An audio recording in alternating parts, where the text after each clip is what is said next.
ಜೈ ಶ್ರೀರಾಮ್. ನೀವು ನೋಡ್ತಾ ಇದ್ದೀರಾ ಟಿವಿ ವಿಕ್ರಮ. ನಾನು ಸೌಮ್ಯ ಸನಾತನಿ. ನಮ್ಮ ಟಿವಿ ವಿಕ್ರಮದ ಎಲ್ಲ ಕಾರ್ಯಕ್ರಮಗಳ ನೋಟಿಫಿಕೇಶನ್ ನಿಮಗೆ ಸಿಗಬೇಕಂತ ಹೇಳಿದ್ರೆ ನಮ್ಮ ಟಿವಿ ವಿಕ್ರಮ ಚಾನೆಲ್ ಅನ್ನು ಸಬ್ಸ್ಕ್ರೈಬ್ ಮಾಡಿ, ಹಾಗೆ ಬೆಲ್ ಬಟನ್ ಕ್ಲಿಕ್ ಮಾಡೋದನ್ನ ಖಂಡಿತ ಮರಿಬೇಡಿ. ಒಂದು ಆತಂಕ ಹುಟ್ಟಿಸುವಂತ ಘಟನೆ. ನಿಜವಾಗ್ಲೂ ಆ ವಿಡಿಯೋ ನೋಡಿ ಭಯ ಆಯಿತು. ಸೀರಿಯಸ್ಲಿ ಆ ವಿಡಿಯೋ ನೋಡಿದ ಮೇಲೆ ನನಗೆ ಏನು ಹೇಳಬೇಕು, ಏನು ಮಾತಾಡಬೇಕು ಒಂದು ಗೊತ್ತಾಗ್ತಾ ಇಲ್ಲ. मैं दिल्ली सभा करके निकली और कुंभ गंगा स्नान के लिए आ रही थी और एटा से ही कुछ मुसलमान पीछा कर रहे थे मेरा. ಈಕೆಯ ಪರಿಚಯ ನಿಮಗೆ ಇರಬಹುದು. ನಾಜಿಯಾ ಇಲಾಹಿ ಖಾನ್ ಪಶ್ಚಿಮ ಬಂಗಾಳ ಮೂಲದ ಖ್ಯಾತ ವಕೀಲೆ ಹಾಗೂ ವಾಗ್ಮಿ. ಬಿಜೆಪಿ ಪಕ್ಷದಲ್ಲಿ ಕೆಲಸ ಕೂಡ ಮಾಡ್ತಿದ್ದಾರೆ. ಇಸ್ಲಾಂನಲ್ಲಿ ಹುಟ್ಟಿದ್ರೂ ಕೂಡ ನಾಜಿಯಾ ಇಲಾಹಿ ಖಾನ್ಗೆ ಸನಾತನ ಧರ್ಮದ ಮೇಲೆ ಅಪಾರವಾದ ಒಲವು. ಜೊತೆಗೆ ಇಸ್ಲಾಂ ಹಾಗೂ ಕಾಂಗ್ರೆಸ್ನ ತಪ್ಪುಗಳನ್ನು ಮುಲಾಜಿಲ್ಲದೆ ಖಂಡಿಸುವಂಥವರು. ಅದೇ ಕಾರಣಕ್ಕೆ ಇಸ್ಲಾಮಿಸ್ಟ್ಗಳು ಹಾಗೂ ಜಿಹಾದಿಗಳು ಅವರನ್ನು ಟಾರ್ಗೆಟ್ ಮಾಡ್ತಾ ಇದ್ರು. ಬಟ್ ಅವರು ಯಾವುದಕ್ಕೂ ತಲೆ ಕೆಡಿಸ್ಕೊಂಡಿರಲಿಲ್ಲ. ಆದರೆ ಈಗ ಕುಂಭಮೇಳಕ್ಕೆ ಹೊರಟಿದಂಥ ನಾಜಿಯಾ ಇಲಾಹಿ ಖಾನ್ ಅವರ ಮೇಲೆ ಅಟ್ಯಾಕ್ ಆಗಿದೆ.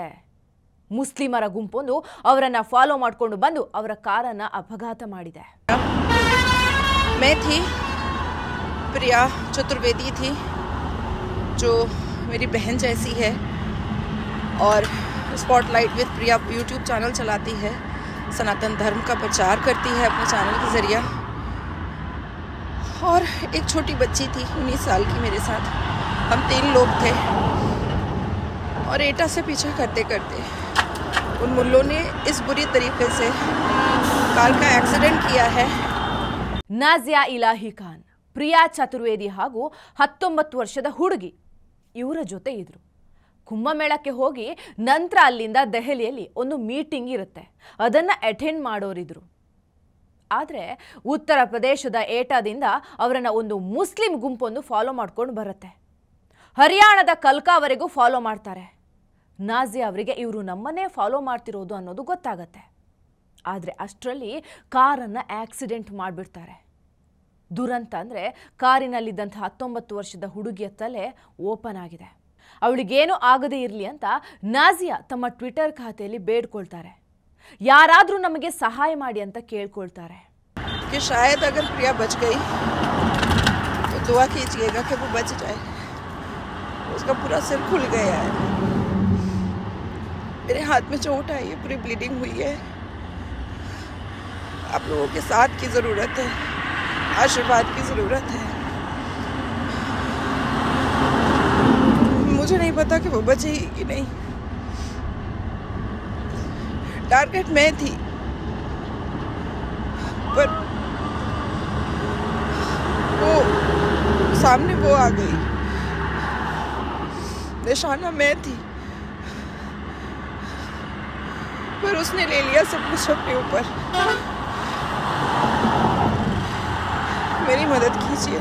ಆ ವಿಡಿಯೋ ಟ್ವಿಟರ್ನಲ್ಲಿ ಹಾಕ್ತಿದ್ದಂತೆ ಯುಪಿ ಪೊಲೀಸರು ಅದಕ್ಕೆ ರಿಪ್ಲೈ ಮಾಡ್ತಾರೆ, ಏನೋ ಭಯ ಪಡಬೇಡಿ, ನಾವಿದ್ದೀವಿ, ನಾವು ಸಹಾಯ ಮಾಡ್ತೀವಿ ಅಂತ. ಆ ಮಹಾಶಿವನ ಆಶೀರ್ವಾದದಿಂದ ಯಾರಿಗೂ ತೊಂದರೆ ಆಗದೇ ಇರಲಿ ಅಂತ ನಾನು ಕೂಡ ಪ್ರಾರ್ಥನೆ ಮಾಡ್ತೀನಿ.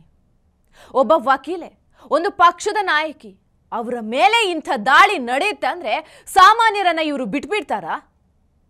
ನಿಮ್ಮ ಪ್ರಕಾರ ಇಸ್ಲಾಂನಲ್ಲಿ ಹುಟ್ಟಿದ ಮಾತ್ರಕ್ಕೆ ಸನಾತನವನ್ನ ಪ್ರೀತಿಸೋದು, ಇಲ್ಲಿನ ಆಚರಣೆಗಳನ್ನು ಗೌರವಿಸೋದು ತಪ್ಪ? ಕೊಚ್ಚು, ಕೊಲ್ಲು, ಕತ್ತರಿಸು ಇದನ್ನು ಬಿಟ್ಟು ನಿಮಗೆ ಬೇರೇನು ಗೊತ್ತೇ ಇಲ್ವಾ? ನಿಮಗೆ ಸಿದ್ಧಾಂತದ ಮೇಲೆ ವಿರೋಧ ಇದ್ರೆ ವಾದ ಮಾಡಿ ಗೆಲ್ಲಿ, ನಿಮ್ಮದೇ ಸರಿ ಅಂತ ಪ್ರೂವ್ ಮಾಡ್ಕೊಳ್ಳಿ. ಅದನ್ನು ಬಿಟ್ಟು ಕೈಲಾಗದ ಹೇಡಿಗಳಂತೆ ಒಂದು ಹುಡುಗಿಯ ಮೇಲೆ ದಾಳಿ ಮಾಡೋಕೆ ಹೊರಟ್ರಲ್ವಾ ನೀವೆಂತ ಗಂಡಸರು? ಒಬ್ಳು ಮುಸ್ಲಿಂ ಹುಡುಗಿ ಸನಾತನ ಧರ್ಮವನ್ನ ಫಾಲೋ ಮಾಡಿದ್ರೆ, ಆಕೆ ಕುಂಭಮೇಳಕ್ಕೆ ಹೋದ್ರೆ ಅವಳನ್ನ ಕೊಂದು ಬಿಡ್ತೀರಾ? ಇದೇ ಕಾರಣಕ್ಕೆ ಇವತ್ತು ಮುಸಲ್ಮಾನ ಮಹಿಳೆಯರು ಬುರ್ಕಾ ಹಾಕೊಂಡು ಮನೆಯೊಳಗೇ ಕೂತಿರೋದು. ಹೊರಗೆ ಬಂದು ತಮ್ಮ ಅಭಿಪ್ರಾಯ ಹೇಳಿದ್ರೆ ಎಲ್ಲಿ ಇಂಥ ಹೇಡಿ ಕೆಲಸ ಮಾಡ್ತಾರೋ ಅನ್ನೋ ಭಯ. ಒಂದು ಮಾತು ನೆನ್ಪಿಟ್ಕೊಳ್ಳಿ, ನೀವು ಇಂಥ ಎಷ್ಟೇ ಬೆದರಿಸುವ ಕೆಲಸ ಮಾಡಿದ್ರು ಕೂಡ ನಾಜಿಯಾ ಇಲಾಹಿ ಹಾಗೆ ನಮ್ಮ ಟಿವಿ ವಿಕ್ರಮದ ಮುಮ್ತಾಜ್ ಅಂತಹ ಯುವತಿಯರನ್ನ ತಡೆಯೋಕೆ ಸಾಧ್ಯ ಇಲ್ಲ. ಆದಷ್ಟು ಬೇಗ ಇವರು ಚೇತರಿಸಿಕೊಳ್ಳಲಿ, ಹಾಗೆ ಅವರಿಗೆ ಯಾವ ತೊಂದರೆಯೂ ಆಗದೇ ಇರಲಿ ಅಂತ ಎಲ್ಲರೂ ಬೇಡ್ಕೊಳ್ಳೋಣ. ಹರ ಹರ ಮಹಾದೇವ್. ಟಿವಿ ವಿಕ್ರಮ, ದೇಶ ನಿಮ್ಮ ಕೈಯಲ್ಲಿ. ಈ ಕಾರ್ಯಕ್ರಮ ನಿಮಗೆ ಇಷ್ಟ ಆಗಿದ್ದಲ್ಲಿ ಲೈಕ್, ಶೇರ್ ಹಾಗೂ ಕಮೆಂಟ್ ಮಾಡಿ. ಟಿವಿ ವಿಕ್ರಮದ ಕಾರ್ಯಕ್ರಮಗಳನ್ನು ನಿರಂತರವಾಗಿ ವೀಕ್ಷಿಸಲು ಸಬ್ಸ್ಕ್ರೈಬ್ ಮಾಡಿ, ಬೆಲ್ ಐಕನ್ ಒತ್ತಿ.